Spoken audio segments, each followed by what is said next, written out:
اس کا وہ ادھورا خواب جس پر وادی کی خونی دشمنی کی سائے لہراتے رہے تھے، اس وقت دشمن کی قید میں تھی۔ شہریار نے فون پر ارمان کی داڑ سن کر اپنے لہجے کو برف سے زیادہ ٹھنڈا اور چٹان سے زیادہ مضبوط کیا۔ ہوش کے ناخن لو ارمان خان، اگر تم اس وقت غصے میں خانوں کی فوج لے کر باہر نکلے تو شاہ میر کے لوگ ہانیہ کو مار دیں گے، اور وہ یہی چاہتے ہیں کہ ہم پاگلوں کی طرح وادی میں خون بہائیں۔ وہ میری بہن کو اٹھا کر لے گئے ہیں۔ شہریار ارمان کا گلا روند گیا۔ میں اپنی غیرت کا سودا نہیں کرتا۔ ہانیہ صرف تمہاری بہن نہیں، وہ میری منگیتر بھی ہے۔ شہریار نے پہلی بار پورے خاندان کے سامنے اس رشتے کو اس کی اصل ماں کے ساتھ پکارا۔ دیوان میں کھڑے داؤد خان دادا نے اپنے پوتے کے اس جلال کو دیکھا اور اسبات میں سر ہلایا۔ تم اکیلے کچھ نہیں کرو گے۔ 20 منٹ میں سنگم ندی کے اسی ادھورے پل کے پاس پہنچو۔ وہاں گاڑیوں کا رخ دوسری طرف ہوگا اور ہم اکیلے بستی میں داخل ہوں گے۔ شہریار نے فون کاٹ کر وہاج کی طرف دیکھا۔ وہاج، تایا سائی اور چچا سائی کے ساتھ حویلی کے چاروں طرف پہرا سخت کرو۔ بابا سائی کی حفاظت تمہاری ذمہ داری ہے۔ اور تم شہریار، تم اکیلے جاؤ گے؟ وہاج نے فکر مندی سے پوچھا۔ دشمن نے مجھے اکیلے بلایا ہے وہاج، لیکن میرے ساتھ ارمان ہوگا۔ ہم دونوں مل کر اپنی عزت کو واپس لائیں گے۔ شہریار نے اپنی کمر کے پیچھے 2 خنجر اور کوٹ کے اندر اپنی پسندیدہ پسٹل ارسی اور حویلی کے پچھلے راستے سے نکل گیا۔ وادی کے انتہائی شمالی کونے پر پہاڑ کے درمیان گہری شاہ میر کی پرانی بستی ایک بھوت پریت کے مسکن جیسی لگتی تھی۔ 20 سال پہلے اجڑ جانے والے مکانات کے ملبے، ٹوٹی ہوئی لکڑی کی چھتیں اور ہر طرف اڑتی ہوئی خاک اس بات کی گواہی دے رہی تھی کہ یہاں زندگی کب کی ختم ہو چکی ہے۔ ایک پرانے نیم تاریک گودام کے اندر ہانیہ خان کو ایک لکڑی کی کرسی سے باندھا گیا تھا۔ اس کے سر سے چادر سرک چکی تھی، مگر اس کے چہرے پر خوف کی جگہ خانوں کی روایتی غیرت اور جلال تھا۔ اس کی گہری کالی آنکھوں کے سامنے کھڑے 2 نقاب پوش کو گور رہی تھی۔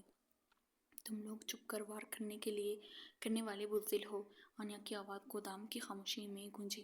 میرے بھائی اور شہریار خانزادہ تمہیں اس وادی کی مٹی میں ملا دیں گے۔ بہت اونچی اڑان ہے تمہاری۔ سردارزادے سامنے کھڑے قدور نقاب پوش نے اپنی بھاری آواز میں قہقہہ لگایا۔ شہریار خانزادہ اب تک صرف پلوں سے لٹکنا جانتا ہے۔ آج وہ یہاں آئے گا تو اسے معلوم ہوگا کہ 20 سال پہلے ہمارے قبیلے کو اس وادی سے نکالنے کی قیمت کیا ہوتی ہے۔ وہ اکیلا نہیں آئے گا۔ ہانیہ نے اپنے بندھے ہوئے ہاتھوں کو سختی سے بھینچتے ہوئے کہا، اور جب وہ آئے گا تو تمہارے پاس چھپنے کے لیے یہ اندھیرا بھی کم پڑ جائے گا۔ نقاب پوش نے غصے سے ہانیہ کے قریب آ کر اس کے سامنے خنجر لہرایا۔ اس کا یہ غرور مجھے پسند ہے، لیکن جیسے ہی سورج ڈھلے گا یہ خنجر تمہارے بھائی اور تمہارے منگیتر کے سامنے تمہارے دل کے پار ہوگا، اور شاہ میر کا انتقام پورا ہو جائے گا۔ دریائے سنگم کے تباہ شدہ پل سے کچھ دوری پر گھنے جنگلات کے راستے پر 2 گھوڑے انتہائی تیز رفتار سے دوڑ رہے تھے۔ گاڑیوں کا راستہ بند تھا، اس لیے شہریار اور ارمان نے گھوڑوں کا انتخاب کیا تھا۔ دونوں نے کالے رنگ کے لباس پہن رکھے تھے۔ ان کے چہرے پٹکیوں سے ڈھکے ہوئے تھے اور صرف آنکھیں نظر آ رہی تھیں۔ اس وقت وہ خانزادہ یا خان نہیں تھے، وہ ہانیہ کے محافظ تھے۔ شہریار ارمان نے اپنے گھوڑے کی رفتار شہریار کے برابر لاتے ہوئے اونچی آواز میں کہا، اگر بستی کے اندر کوئی چال ہوئی تو تم دائیں طرف سے گوداموں کو گھیرنا، میں بائیں طرف سے جاؤں گا۔ چال تو یقیناً ہے، ارمان، شہریار نے سامنے دیکھتے ہوئے جواب دیا۔ شاہ میر قبیلے کے لوگ سیدھی جنگ نہیں چاہتے، وہ چاہتے ہیں کہ ہم ہانیہ کو بچانے کے چکر میں اپنے ہتھیار ڈال دیں، لیکن ہم انہیں وہ موقع نہیں دیں گے۔ مجھے زین کی بات یاد آ رہی ہے، ارمان نے کہا۔ اس کی آنکھیں غصے سے لال تھیں۔ اس نقاب پوش کو کوئی بڑا آقا ہے جو وادی کے اندر بیٹھ کر یہ سب چال چل رہا ہے۔ اگر ہم نے آج آنیہ کو بچا لیا تو میں اس آقائے نامعلوم کی گردن خود کاٹوں گا۔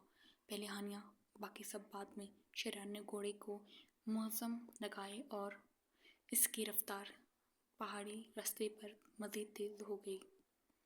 ایپیسوڈ ختم۔ تو دوستو، آج کی ایپیسوڈ یہی ختم پذیر ہوتی ہے، لیکن کہانی کا اصل موڑ بھی باقی ہے۔